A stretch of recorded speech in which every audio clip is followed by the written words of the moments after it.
사랑하는 서문교회 성도 여러분, 샬롬. 10월 16일 수요일 아침 말씀 시간입니다. 오늘 아침에 함께 묵상하실 하나님의 말씀은 열왕기하 25장 8절부터 30절까지인데요. 그중 27절부터 30절까지의 말씀을 제가 봉독해 드리겠습니다. 유다의 왕 여호야긴이 사로잡혀간 지 37년, 곧 바벨론의 왕 에윌 무로닥이 즉위한 원년 12월 그달 27일에 유다의 왕 여호야긴을 옥에서 내놓아 그 머리를 들게 하고 그에게 좋게 말하고 그의 지위를 바벨론의 그와 함께 있는 모든 왕의 지위보다 높이고 그 죄수의 의복을 벗게 하고 그의 일평생에 항상 왕의 앞에서 양식을 먹게 하였고 그가 쓸 것은 날마다 왕에게서 받는 양이 있어서 종신토록 끊이지 아니하였더라. 아멘.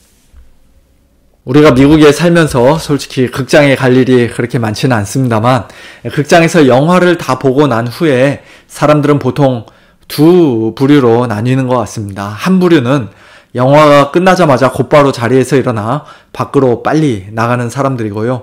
다른 한 부류는 바로 일어나지 않고 자리에 앉아 그 영화를 만든 사람들, 출연한 배우들, 수고한 사람들의 이름이 화면에 쭉 나오는 것을 지켜보고 음악도 들으면서 좀 더 기다리는 사람들입니다. 그런 사람들을 위해 가끔씩 보너스 영상이 마지막에 주어질 때가 있죠. 그 영화의 후속편이 곧 있을 것이라는 사실을 암시하면서 다음 이야기를 기대하게 만드는 아주 짧은 에필로그 영상을 마지막에 보고 나면은 빨리 안 나가고 끝까지 기다리길 잘했다. 먼저 간 사람들은 이거 못 봐서 어떻게 하나, 그런 생각이 들 때가 있습니다. 오늘 본문은 유대인들의 성경책에서는 한 권으로 되어 있는 열왕기 상하 전체의 마지막 말씀입니다. 열왕기상 1장, 다윗의 아들 솔로몬이 왕이 되는 장면부터 시작한 열왕기, 즉 이스라엘 여러 왕들의 이야기가 열왕기하 25장, 바벨론의 침공을 받은 남유다 왕국이 기원전 586년에 멸망하는 장면으로 드디어 끝나게 됩니다. 해피엔딩으로 끝나는 따뜻하고 감동적인 이야기가 아니라 잔인하고 끔찍한 멸망으로 끝나는 매우 슬프고 비극적인 이야기입니다. 어제 본문에는 유다의 마지막 왕이었던 시드기야가 도망치다가 붙잡혀서 그의 아들들이 자기 눈앞에서 한꺼번에 다 죽임을 당하고 그의 두 눈이 뽑힌 채로 결박을 당해 바벨론에 끌려가는 그런 안타까운 장면이 있었는데요. 오늘 본문에도 예루살렘 성전과 왕궁이 다 불타고 예루살렘의 모든 집이 다 불타고 예루살렘 성벽이 다 무너지고 예루살렘 성전 안에 있는 모든 기구들과 그릇들을 다 빼앗기고 사로잡힌 유다의 많은 사람들이 죽임을 당하고 또 바벨론으로 끌려가기도 하는 그런 끔찍한 일들이 8절부터 21절까지 길게 기록되어 있습니다. 그와 같은 사건들을 통해 우리는 하나님께서 얼마나 죄를 미워하시는지, 얼마나 공의로우신 분인지 다시 한번 배우게 됩니다. 열왕기상 9장에서 솔로몬이 예루살렘 성전을 건축하고 봉헌했을 때 하나님은 이렇게 말씀하셨습니다. 만일 너희나 너희의 자손이 아주 돌아서서 나를 따르지 아니하며 내가 너희 앞에 둔 나의 계명과 법도를 지키지 아니하고 가서 다른 신을 섬겨 그것을 경배하면 내가 이스라엘을 내가 그들에게 준 땅에서 끊어버릴 것이요 내 이름을 위하여 내가 거룩하게 구별한 이 성전이라도 내 앞에서 던져버리겠다. 그 말씀대로 하나님은 범죄한 이스라엘을 아주 철저하게 가장 공의롭게 심판하셨습니다. 회개하라고, 다시 돌아오라고 선지자들을 통해 그동안 수도 없이 많이 말씀하셨지만 이스라엘 백성은 끝끝내 회개하지 않았고 하나님께로 돌아오지 않았습니다. 그들이 오늘 우리보다 특별히 더 죄가 많아서 그렇게 멸망한 것입니까? 만일 그런 질문을 한다면 예수님은 우리에게도 아마 이렇게 대답하실 것입니다. 누가복음 13장 말씀인데요. 아니라 너희도 만일 회개하지 아니하면 다 이와 같이 망하리라. 회개하지 않는 죄인들에게는 마지막 날 하나님의 공의로운 심판이 기다리고 있습니다. 한 번 죽는 것은 사람에게 정하신 것이요 그 후에는 분명히 심판이 있다고 성경은 말씀합니다. 계속해서 오늘 본문 22절 이하에는 바벨론의 느부갓네살 왕이 바벨론으로 돌아가면서 사반의 손자요 아히감의 아들인 그달리아를 일종의 유다 총독으로 세워놓고 가는 장면이 기록되어 있습니다. 그달리아는 너희는 갈대아인을 섬기기를 두려워하지 말고 이 땅에 살며 바벨론 왕을 섬기라. 그리하면 너희가 평안하리라고 말하며 유다 땅의 남은 백성들을 안심시키려 했지만 그러나 그게 못마땅했었는지 왕족인 이스마엘과 그의 부하들은 그달리아를 쳐서 죽이고 또 그달리아와 함께 있던 유다 사람과 갈대아 사람, 바벨론 사람들도 죽여버렸습니다. 그리고는 도저히 그 뒷감당을 할 수가 없으니까 느부갓네살 왕이 군대를 이끌고 다시 쳐들어올까봐 너무 두려워서, 바벨론이 두려워서 유다에 남아있던 모든 백성과 군대 장관들이 다 애굽으로 도망가는 그런 장면이 22절부터 26절까지 기록되어 있습니다. 예레미야 42장에서 하나님은 선지자 예레미야를 통해 너희가 애굽으로 돌아가서는 안 된다. 여기 남아있으라고 분명히 말씀하시며 경고하셨는데요. 그들은 그 말씀도 불순종했던 것입니다. 만일 너희가 너희 하나님 여호와의 말씀을 복종하지 아니하고 말하기를 우리는 이 땅에 살지 아니하리라 하며 또 너희가 말하기를 아니라 우리는 전쟁도 보이지 아니하며 나팔 소리도 들리지 아니하며 양식의 궁핍도 당하지 아니하는 애굽 땅으로 들어가 살리라 하면 잘못되리라. 너희 유다의 남은 자여 이제 여호와의 말씀을 들으라. 만군의 여호와 이스라엘의 하나님께서 이와 같이 말씀하시되 너희가 만일 애굽에 들어가서 거기에 살기로 고집하면 너희가 두려워하는 칼이 애굽 땅으로 따라가서 너희에게 미칠 것이요 너희가 두려워하는 기근이 애굽으로 급히 따라가서 너희에게 임하리니 너희가 거기에서 죽을 것이라.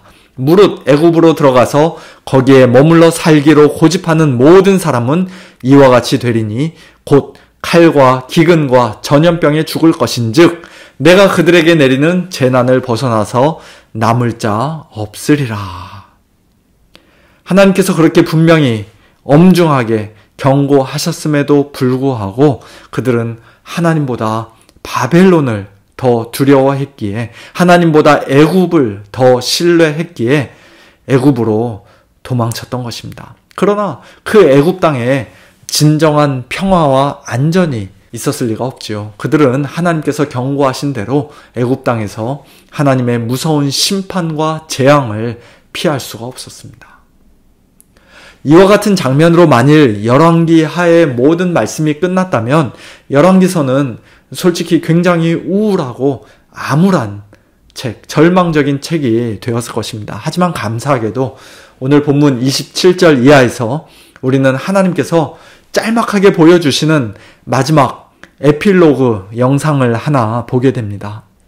기원전 597년도에 18살의 나이로 바벨론에 사로잡혀 갔던 유다의 왕 여호야긴이 사로잡혀 간 지 37년 만에 곧 바벨론 왕 느부갓네살이 죽고 그의 아들 에윌 무로닥이 왕이 된 바로 그 해에 감옥에서 풀려나는 장면이 오늘 본문에 기록되어 있는데요.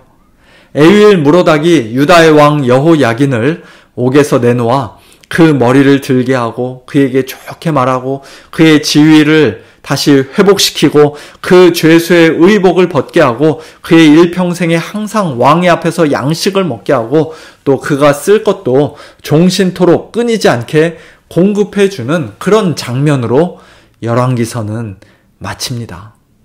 이것이 왜 그렇게 중요합니까?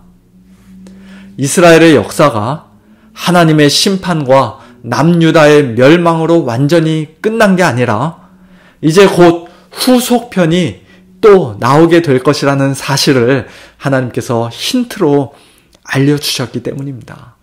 유다의 왕들이 다 죽은 게 아니다. 아직 살아있는 사람이 한 명 있다. 그리고 그 살아있는 유다의 왕으로부터 여호야긴으로부터 장차 하나님 나라의 진정한 왕이요 다윗의 자손인 메시아가 오실 것이다 라는 소망을 하나님께서 이스라엘에게 주셨기 때문입니다.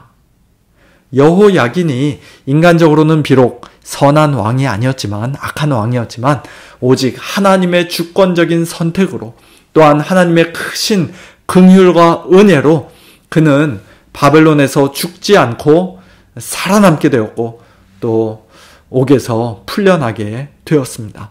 뿐만 아니라 그가 옥에서 풀려난 지 약 25년 후 바벨론이 망하고 바사의 고레스 왕이 유대인들을 고향으로 다시 돌려보낼 때에 여호야긴의 손자인 스룹바벨이 예루살렘으로 귀환하는 유대인들의 리더가 되어 예루살렘 성전을 재건하는 일을 그가 주도하게 됩니다. 그리고 결국에는 그 혈통에서 수백 년 후에 예수님이 태어나시게 되었던 것이에요. 이처럼 우리 하나님은 일찍이 다윗에게 하셨던 약속, 즉 다윗과 그의 자손에게 항상 등불을 주겠다고 말씀하신 그 약속을 반드시 지키고야 마시는 가장 신실하신 하나님이십니다. 상한 갈대를 꺾지 않으시고 꺼져가는 등불을 끄지 않으시는, 진노 중에라도 긍휼을 잊지 않으시는 가장 풍성한 긍휼과 은혜의 하나님이십니다. 세상을 이처럼 사랑하사 독생자를 주셨기에, 십자가에까지 그 아들을 아낌없이 내어주셨기에 누구든지 회개하고 예수님을 믿으면 멸망하지 않고 영생을 얻게 하시는 참 좋으신 하나님, 가장 놀라운 사랑과 구원의 하나님이십니다. 그리고 하나님을 사랑하는 자, 곧 그의 뜻대로 부르심을 입은 자들에게는 모든 것이 합력하여 선을 이루게 하시는 절대 주권의 하나님, 섭리의 하나님이십니다. 오늘 우리의 상황과 환경이 어떻든지 간에 이처럼 가장 신실하고 은혜롭고 선하신 우리 하나님의 그 섭리의 손길을 신뢰하면서 예수님을 우리의 왕으로, 주님으로 고백하며 그 말씀에 겸손히 순종하면서, 또한 우리 안에 거하시는 성령님의 능력과 그 인도하심을 의지하면서 오늘 하루도 하나님께 모든 감사와 찬양과 영광을 올려드리는 복된 저와 여러분, 우리 모두가 될 수 있기를 예수님의 이름으로 축원합니다. 함께 기도하겠습니다. 하나님 아버지, 감사합니다. 이스라엘 백성들이 자신들의 죄와 허물로 말미암아 하나님의 심판을 받고 나라가 완전히 망하고 예루살렘 성전이 다 불타고 무너지고 또 그들이 바벨론 포로로 끌려가는 그런 끔찍한 비극을 경험했지만, 그러나 그와 같은 진노 가운데서도 하나님께서 긍휼을 잊지 않으셨기에 일찍이 다윗에게 약속하신 그 약속을 기억하시고 그 언약을 신실하게 지켜주셨기에 여호야긴 왕이 37년 후에 다시 감옥에서 풀려나고 결국에는 그의 후손을 통하여 예수 그리스도께서 이 땅에 오시는 그와 같은 놀라운 구원의 역사와 또 놀라운 복음을 오늘 열왕기하 마지막 말씀을 통해 다시 한번 확인하게 하시니 감사를 드립니다. 하나님 아버지, 저희들 역시도 하나님의 심판과 진노와 형벌을 받아 마땅한 죄인들이지만 그와 같은 저희들에게 쏟아 부어져야 할 그 모든 하나님의 진노를 예수님께서 십자가 위에서 단번에 다 담당해 주셨기에, 그리고 예수님의 완전한 순종과 의가 마치 저희들의 것인 것처럼 하나님께서 저희들에게 덧입혀 주셨기에 이제는 저희들이 하나님의 구원받은 백성들로서, 하나님의 사랑스러운 자녀들로서 담대하게 믿음으로 하나님의 은혜의 보좌 앞에 나아가게 된 줄로 믿고 하나님께 감사를 드립니다. 하나님 아버지, 오늘도 이 믿음 가지고 하나님 앞에 나아가서 담대하게 간구하는 저희들의 모든 기도를 기쁘게 들어 응답하여 주시고, 저희들이 살아가면서 어떠한 상황 가운데 있다 할지라도, 어떠한 환경 가운데 있다 할지라도 하나님의 선하심을 믿고 신뢰하며 하나님의 신실하심을 붙잡으며 하나님의 선하신 섭리의 손길을 의지하며 날마다 하나님과 동행하는, 주께로 더 가까이 나아가는 저희들의 삶 될 수 있도록 하나님 축복하여 주시옵소서. 사랑하는 우리 서문의 식구들, 성도님들, 하나님께서 오늘도 지키시고 보호하시고 함께하여 주시되, 특별히 연약한 우리 성도님들, 또 어려운 환경 가운데 있는 우리 성도님들 오늘도 찾아가 주시고 이 믿음 더해 주시고 또 소망 더해 주셔서 하나님 바라보며 하나님 안에서 참된 기쁨과 확신 가지고 믿음으로 승리하는 우리 모든 성도님들 될 수 있도록 은혜를 베풀어 주시옵소서. 모든 거 감사드리며 예수님의 이름으로 기도하옵나이다. 아멘. 성도님들 오늘도 하나님과 동행하시는 복된 하루 보내시길 바라고요. 저녁에 찬양과 기도의 밤 때 뵙도록 하겠습니다. 샬롬.